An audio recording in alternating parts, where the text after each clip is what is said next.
Today we're going to be exploring a truly ambitious sample from a book called Reorientation, the Architecture of Knowledge, the Logos-Centered Epistemology, authored by S.C. Sayles.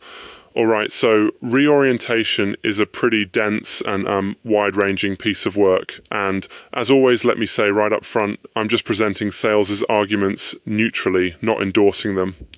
I think that's crucial, especially with a book like this, because let's face it, topics like epistemology, the question of what knowledge even is, and the architecture of reality are more than a little controversial. Your perspective matters here. So what's at the heart of Sayles' project? Well, the book comes out swinging against what it calls materialism, the idea that the material world, atoms, particles, all that stuff is the ultimate reality. Sayles says nope. Instead, reality, at its most fundamental, is informational, meaning that information, not matter, is what everything is built on.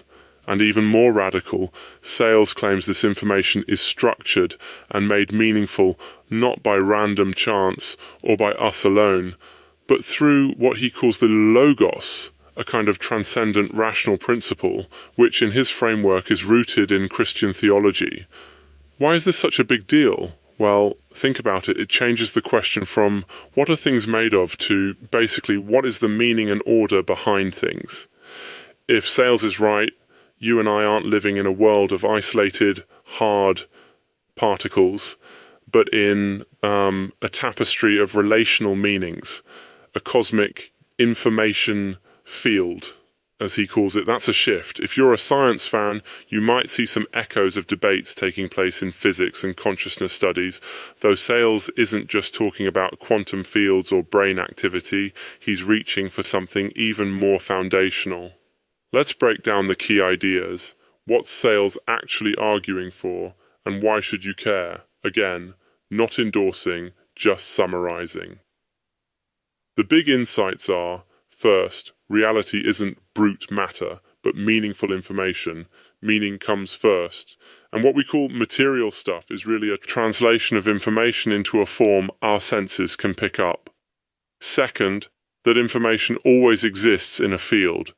And a field isn't just empty space. It's a structured context that makes information interpretable. Without a field, information is just, static. Third, consciousness is where this gets human. For Sayles, consciousness isn't just something that gets spit out by the brain. It's the interface that actually allows you to perceive and interact with the information field. Without consciousness, information would never be observed or lived.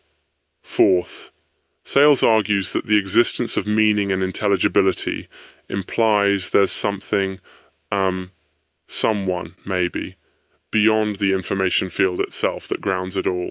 This is where his logos comes in, a transcendent source of order and meaning, present within creation, but also beyond it. And then, a fifth insight, he claims the human soul is like a structured mirror of the logos, meant to reflect its order and meaning, but also, crucially, capable of becoming disordered or misaligned.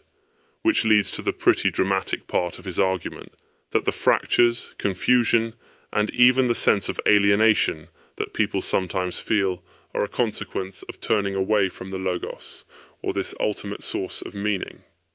And if you're thinking, wait, isn't this overlapping with some classic theological ideas? Yeah, absolutely. Sayles leans heavily into Reformed Christian concepts, grounding his whole epistemology, his philosophy of knowledge, in scripture and a kind of covenantal relationship between God, the soul, and the world. But here's where it circles back to you, the listener. What does any of this mean for a regular person thinking about knowledge, reality, or, just getting through the day?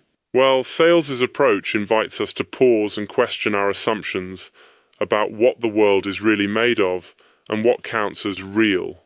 Are we looking for truth just in the observable, in the stuff we can weigh and measure, or is there maybe a dimension of meaning, relationship, or purpose that comes first? Sayles' point is that Whether you agree or not, you can't escape the question of meaning. We all hunger for clarity, for order, and for some sense that what we know is, well, real and trustworthy. He argues that the field of meaning is never neutral. Every fact, every moment, confronts us with the question of whether we're seeing reality truly or just getting lost in the noise.